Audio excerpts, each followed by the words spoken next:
bloco, pois bem, ó, vamos ver se é pegadinha. Eu dei uma interatividade para o senhor e para a senhora que tinha que responder o seguinte: das afirmações a seguir, qual delas é incorreta? Se você colocou a alternativa C, ou seja, as redes sociais, Facebook e Instagram, evidencia o compartilhamento da experiência e uma concorrência implícita sobre quem é o mais feliz. A gente vai notar que aqui o que nós vamos ter de uma forma geral é... Não sei se é uma concorrência implícita, é uma concorrência explícita, pelo contrário. Implícito seria a nossa leitura, o nosso momento recalque, o nosso momento beijinho no ombro, o nosso momento mandei recado, naquele momento eu interpretei recado. Mas você vai perceber que tudo isso é compreensão explícita, é que as pessoas não entendem explícita como falar, declarar abertamente. Não precisa disso não, você já vai perceber que as pessoas concorrem cotidianamente, tá certo? Não que você não deva utilizar isso, mas se você fizer uma análise um pouco fria, você vai perceber que principalmente muitos influenciadores digitais sempre tentam demonstrar essa boa vida. Os famosos garotos propagandas dos anos 50 e 60 do rádio e dos anos 70 e 80 da televisão, tá certo? Então se você colocou a alternativa C, parabéns! Espero pelo menos que você reflita um pouco sobre essas relações que estão cada vez mais presentes do lazer, do prazer, através do ócio, através do tempo, aspas, aprendido e das diferentes possibilidades que a gente tem no nosso cotidiano.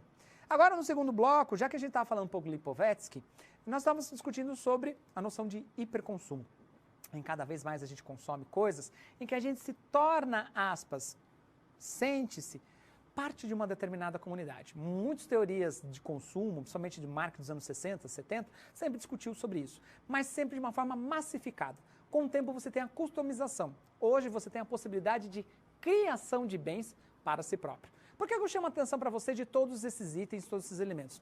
Para a gente pensar mais ou menos o seguinte: a noção de sociedade de hiperconsumo faz com que a gente possibilite, pelo menos, a possibilidade de experimentar o ócio.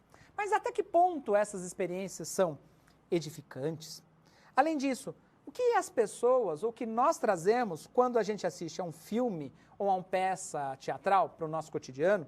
Ou além disso, qual é a contribuição das viagens para o repertório cultural das pessoas? Não é só tirar aquela fotinho em Paris com a Torre Eiffel no fundo. Não. O que você aprendeu ali no meio? O que se vende numa boulangerie, numa padaria? Ou ainda por cima, qual é a forma de transitar no metrô em Lisboa? Ou ainda por cima aqui no Brasil, quando eu vou simplesmente para Goiânia, quando eu vou lá para os lados das casas dos meus tios, lá na região, no setor Bueno, porque tem uma organização por letras, por quadras e assim por diante. Ou quando eu estou na minha querida Sorocaba, porque o centro ele é tão aquinhoado, próximo do rio. Essas reflexões, elas são feitas por muitas vezes pelas pessoas. Então a gente vai notar que esses aspectos trazem, ou são trazidos, melhor dizendo, pelo ócio como um todo. Além disso, outras perguntas que Lipovetsky faz com que a gente também pense. Veja só. A sociedade de hiperconsumo integram ou segregam as pessoas quando se trata de lazer? E a pergunta mais simples e a mais difícil de ser respondida: é preciso ter para ser feliz? Tá? Então, essas situações de reflexão de hiperconsumo faz com que a gente comece a compreender que lazer é uma coisa um pouco complicada. E, ao mesmo tempo, todos os produtos estão atrelados a uma certa coisificação, aprendizagem, consumo, ensino, discussão, aproveitamento e experiências variadas em diferentes locais. Tá? Então, quando a gente começa a estudar e observar essas compreensões, a gente vai perceber que tem um rol de documentos, um rol de estudiosos que tentam compreender essas relações do lazer para fazer ou tentar buscar, pelo menos, a felicidade às pessoas. Então, vamos conhecer alguns desses estudos e trajetórias a partir de agora. A primeira delas começa a partir da Primeira Guerra Mundial, em que você começa, nessa fase, a estipular o famoso jornada de trabalho de 40 horas por semana, 8 horas por dia, com direito a férias remuneradas. Isso pensando numa expressão chamada o bem-estar social. O Brasil pratica ainda esta relação, tá certo? É óbvio que com várias configurações nas formas de trabalho, em especial com a digitalização, a gente vai perceber que isso é fracionado ou se equipara com diferentes formatos de contrato. E isso é uma conquista da Organização Internacional do Trabalho. E isso se deu a partir da Assembleia que ocorreu em 1924, como a gente vê na tela. O tema da Assembleia Geral da OIT foi o lazer. Aí nós temos um conjunto de autores e de iniciativas. Mas, em 1996, vai dizer que antes da OIT, em 1924, tiveram outras práticas, em especial Nós vamos ter em Nova York, em 1913, com o estudo de Bivans, falando sobre o tempo livre dos trabalhadores, como também o estudo do tempo livre na Alemanha, na Bélgica, na França, na Holanda e na União Soviética. Há também outros trabalhos, aliás, é muito gostosa essa leitura, que é o Direito à Preguiça, ou Le Droit à la Paresse, de Paul Lafargue, é fácil de você achar na internet. Ou ainda por cima também tem em português, que é Leisure Theory Class, ou seja, classe de lazer, a teoria da classe do lazer, de Thorstein Veblen, que também vão discutir sobre a relação do trabalho e do lazer. Eu gosto muito, só voltando aqui para a nossa reflexão do Paul Lafargue, que ele vai falar sobre o direito à preguiça, mas não é que a gente fique coçando, é a primeira definição de ócio, e isso já vem de 1880. E depois a gente vai ter organizações e entidades. A primeira delas é a American National Recreation Association, que vai ser a primeira entidade que está voltada para o lazer. Além disso, daí depois, a partir do século XX e diante, a gente começa a ter movimentos mais consolidados, que seriam. Entre as décadas de 30 e 40, nós vamos ter algumas instituições em diferentes partes do mundo que discutem o lazer e sua relação com o trabalho. Já anos mais tarde, nas décadas de 50 e 60, começam a serem realizados estudos e pesquisas empíricas, ou seja, pesquisas práticas, compreendendo o lazer e a sua relação com o cotidiano de forma científica e bem estruturada. De uma forma geral, as primeiras pesquisas sempre estão ligadas a dois aspectos: a entrevistas, questionando empregados e empregadores, na maior parte das vezes empregados, e por sua vez tentar compreender biologicamente e fisicamente a situação das pessoas trabalhadoras. Mais para frente é que começam a surgir certos estudos na área da psicologia e na área motora, ou ainda por cima, em tentar compreender a relação das pessoas com o seu espaço urbano, no processo de deslocamento, ou ainda por cima de vivência com o ambiente como um todo.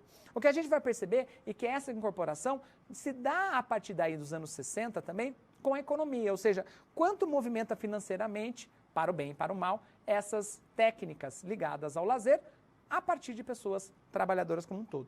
O que a gente vai perceber dentro dessa reflexão, dentro desse percurso, dessa trajetória, é mais ou menos o seguinte: tentar entender que o lazer auxilia pelo menos a redução da jornada de trabalho. Além disso, como organizar a aposentadoria e melhorar a qualidade de vida, dentre elas a expectativa de vida, e além disso, a necessidade de educação profissional adulta, ou seja, cada vez mais a pessoa continuar a estudar e também ter contato com certas práticas tecnológicas, e em especial você ter a possibilidade de ter acesso na sua própria casa. Um bom exemplo são os vídeos de streaming. Você não precisa mais ir ao cinema, fica em casa. Além disso, você não precisa mais ter uma academia. Se você mora em condomínio, alguns condomínios têm academia. E além disso, se você não tem, você tem várias empresas que vendem aparelhos para você fazer atividade física sozinho. Como também entrega de livros, outros materiais que você possa se divertir como um todo. Essa diversificação vai fazer com que haja o surgimento do que a gente chama de sociedade do lazer. E o lazer, voltando aqui para o nosso slide, começa a ter um caráter multidisciplinar, tanto nos estudos culturais, no turismo e na própria educação física. E essas contribuições se dão através dos estudos de Michel Maffezoli, que vai falar a fenomenologia como método de estudo. Tá certo? Então, essas compreensões são importantes para a gente, pelo menos, nos relacionar. Além disso, outros estudiosos que eu vou apresentar para você, que seriam o Geoffroy de Mazetier, que eu já citei bastante na década de 60 e 70, voltando aqui para a nossa reflexão, em que vai mostrar, pelo menos naquela época, a possibilidade de refletir sobre, através da economia e de práticas governamentais, como o lazer ele é importante. Além disso, outro pesquisador muito importante, o José Acácio Ferreira, Brazuca, que vai estudar os trabalhadores assalariados em Salvador no final da década de 50, em que ele vai estudar as práticas de jogos de 597 trabalhadores e a sua, participação em atividades do candomblé.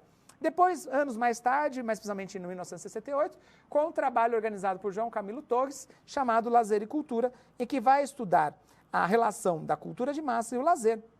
E um ano depois, o SESC, que é uma entidade do Sistema S muito importante para a difusão do lazer no Brasil, que vai começar a discutir até os dias atuais. No caso, no estudo do ano seguinte, 1969, junto com a Prefeitura de São Paulo, compreender pelo menos como é possível fazer o lazer numa cidade tão grande como a nossa, tá certo? Depois nós vamos ter outros estudos, como o de Luiz Otávio Camargo, voltando aqui para a nossa tela, e também de Riquicha, que nos anos 60 e 70 foi discutir pelo menos sobre as ideias preconceituosas que eram ligadas ao lazer, e que elas, antes de tudo, ofendiam, não é que ofendiam, pelo menos atrapalhava a relação de trabalho. Eu mesmo fui criado dessa forma, eu trabalhei numa instituição que eu fiquei quase 10 anos sem férias, porque eu achava que quando eu voltasse a ser mandado embora, eu não tinha direito a lazer de forma alguma. Então a gente vai perceber que essas relações fazem com que a gente perpetue certas práticas de ser um bom profissional, deixando de lado a sua própria vida pessoal. Já o Luiz Otávio Camargo, voltando aqui para o nosso slide, ele vai perceber que o lazer tem 3 estágios. Primeiro, a negação da questão pelos mais diferentes argumentos, e em especial que o lazer é algo importante, como algo terapêutico, e de que o lazer é algo em si mesmo. E esses 3 estágios vão mostrar mais ou menos essas relações com o capitalismo. Então vamos dar uma olhada dentro desse pensamento de Mazedier, que é uma escola dentro da sociologia do lazer, junto com Michel Maffezoli, dentro desses cotidianos. O que a gente pode considerar é que nós temos, além disso, um documento oficial muito importante, que é a Constituição Federal de 1988, que vai falar de que o lazer é um direito básico. Além disso, Sara Bacall publicou o trabalho Lazer, Teoria e Pesquisa, que vai fazer aquele cálculo que a gente viu na teleaula número 1. Ou seja, a noção de tempo total, a noção de tempo necessário e a possibilidade de você ter um tempo liberado para ter seu prazer e sua diversão. Então, as perspectivas que a gente vai perceber do lazer acaba se tornando o quê? Uma prática multidisciplinar. E você vai perceber que, inclusive, essas áreas que a gente vai citar agora são oportunidades de trabalho que você, futuro profissional de educação física, tem, em especial ligada a práticas de administração, gestão de pessoas, gestão de infraestrutura, as artes, além disso, a própria estrutura de hotelaria, de turismo, como também da sociologia. E dentro desses ambientes é que você vai perceber a possibilidade de interação do ser humano e da sua possibilidade de ter lazer, de ócio e de autoconhecimento como um todo. Marinho, voltando aqui para os nossos slides, vai dizer que, pelo estudo dele publicado em 2011, existem 211 grupos de pesquisa no Brasil que estudam direto ou indiretamente o lazer no Brasil. Ou seja, já existe um conjunto de trabalhos e um conjunto de pessoas estudando de uma forma muito consistente o lazer. Tanto que nós temos, inclusive, eventos como o Encontro Nacional de Recreação e Lazer, o ENAREL, e o Congresso do Colégio Brasileiro de Ciências do Esporte, o CONBRASE, que são exemplos de disseminação de conhecimento e de conteúdo. Além disso, a gente vai perceber que o lazer, ele vai buscar, antes de tudo, o quê? Voltando aqui só para a nossa reflexão. Ele é uma possibilidade de interação entre pessoas, de transmissão, de construção e de desenvolvimento de conhecimento, tanto individual quanto coletivo. Ou seja, é uma possibilidade de interação que não está ligada necessariamente ao consumo. Ou, nas palavras de Requicha, a ideia de que educar pela prática do lazer, estimulando produção cultural, faz com que haja a possibilidade de uma prática criativa, e como também a aprimoração de uma apreciação estética, cultural, social, dos valores que a gente tem ao nosso entorno, crítica. O que a gente pode perceber é que o lazer é uma possibilidade de ensino, de reflexão e de conhecimento como um todo. Tá certo? Pois bem, espero pelo menos que você tenha compreendido agora como existe um conjunto de estudos ligados ao lazer e que fazem parte do nosso cotidiano. Vamos dar um momento de descanso agora, um momento de tempo livre para você, convidando você para responder a nossa interatividade, que seria: das afirmações a seguir, qual delas é incorreta? Alternativa A. Em 1906, houve a criação da American National Recreation Association. B. Entre as décadas de 30 e 40, 1930 e 1940, houve o surgimento de instituições em diferentes partes do mundo que discutem o lazer e sua relação com o trabalho. C. Marinho et al. Ou et al. Identificaram 211 grupos de pesquisa que estudam direto ou indiretamente o lazer no Brasil. Na alternativa D, Sara Bacall publicou Lazer, Teoria e Pesquisa, abordando relações entre trabalho, tempo livre e turismo. E a alternativa E, a Constituição Federal de 1998 instituiu o lazer como um direito básico do cidadão brasileiro. 5 alternativas, uma delas é incorreta. Vou dar um tempo para você de lazer ou tempo livre, que já já a gente volta com mais um bloco e, obviamente, com mais reflexões para essa disciplina de Educação Física Integrada. Vamos lá?